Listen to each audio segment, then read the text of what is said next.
बहुत समय पहले की बात है। नॉर्थ चाइना में 3 मॉन्क रहा करते थे। उनका नाम किसी को नहीं पता, क्योंकि उन्होंने कभी अपने बारे में किसी को कुछ नहीं बताया।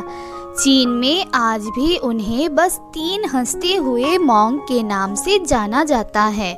वे तीनों मॉन्क हमेशा एक साथ रहते थे और गांव-गांव घूमा करते थे। वो जिस भी गांव में जाते, वहाँ की बाजार के बीचों बीच खड़े होकर जोर जोर से हंसना शुरू कर देते। उनकी हंसी को देखकर लोगों का ध्यान उनकी तरफ खींचा चला आता और धीरे धीरे उनके चारों तरफ एक बड़ी भीड़ इकट्ठा हो जाती। वे इतनी एकाग्रता व संपूर्णता के साथ हंसते कि उनकी हंसी देखकर सारा गांव हंसने लग जाता, और जब वो पूरा गांव हंसी के समुंदर में डूब जाता तो वे दूसरे गांव चले जाते। वे ना तो कुछ बोलते थे, ना ही कुछ उपदेश देते और ना ही कोई शिक्षा। वे जहाँ भी जाते अपनी हंसी से ऐसा माहौल बना देते कि लोग अपने सारे दुख दर्द भूलकर बस हंसने लग जाते। पूरे चाइना में उनके बारे में बातें होने लगी। जब भी उनसे उनका नाम पूछा जाता तो वो बस हंसते थे, और इसी वजह से उनका नाम 3 लाफिंग मॉन्क्स पड़ गया। वो मॉन्क इस तरह से हंसते थे जैसे कि उन्होंने इस संसार की खुशी को या भगवान के मजाक को समझ लिया हो, और उन्होंने सिर्फ अपनी हंसी से पूरे चाइना में इतना आनंद फैलाया जितना आज से पहले कोई नहीं फैला पाया। पूरे चाइना में घूम घूम कर लोगों को हंसाते हुए समय के साथ वे तीनों बूढ़े हो गए।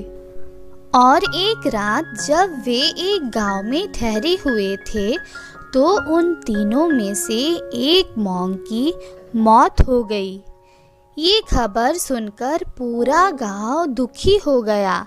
गांव वालों को लगा कि शायद आज के दिन वो 2 मॉन्क ज़रूर रोएंगे, और यही देखने के लिए हर कोई उनसे मिलने आया। जब सुबह हुई तो पूरा गांव इकट्ठा हुआ, लेकिन वो दोनों मॉन्क तीसरे मॉन्क की बॉडी के पास बैठकर जोर जोर से हंस रहे थे। ऐसी हंसी जैसे उन्होंने आज से पहले कभी न हंसी हो। गांव के कुछ लोगों ने उन्हें समझाने की कोशिश की कि ये आपका साथी था और इसकी मृत्यु पर आपको हंसना नहीं चाहिए। तब उस दिन पहली बार उन्होंने लोगों से बात की और कहा, हम हंस रहे हैं क्योंकि ये आदमी जीत गया है। हम तीनों में शर्त लगी थी कि जो भी पहले मरेगा बाकी के 2 उस पर जोर जोर से हंसेंगे, और इस आदमी ने आज हमें हरा दिया।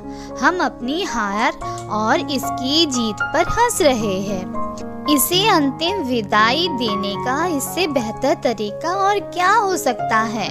ऐसा कहकर उन्होंने उस तीसरे मॉन्क को चिता पर लिटा दिया। चीन में ये प्रथा थी कि जब किसी इंसान की मृत्यु हो जाती तो उसके पुराने कपड़े उतारकर उसे नए कपड़े पहना दिए जाते थे। लेकिन मरने से पहले उस मॉन्क ने अपने साथियों से अपने कपड़े न बदलने के लिए कहा था।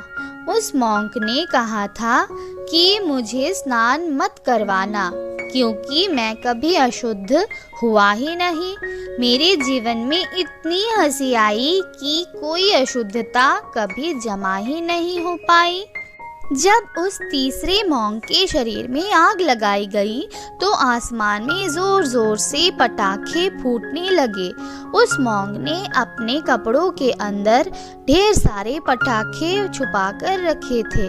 ऐसा नज़ारा देखकर पूरा गांव जोर जोर से हंसने लगा, और मरने के बाद भी वो मॉन्क लोगों के चेहरे पर एक मुस्कान देकर गया।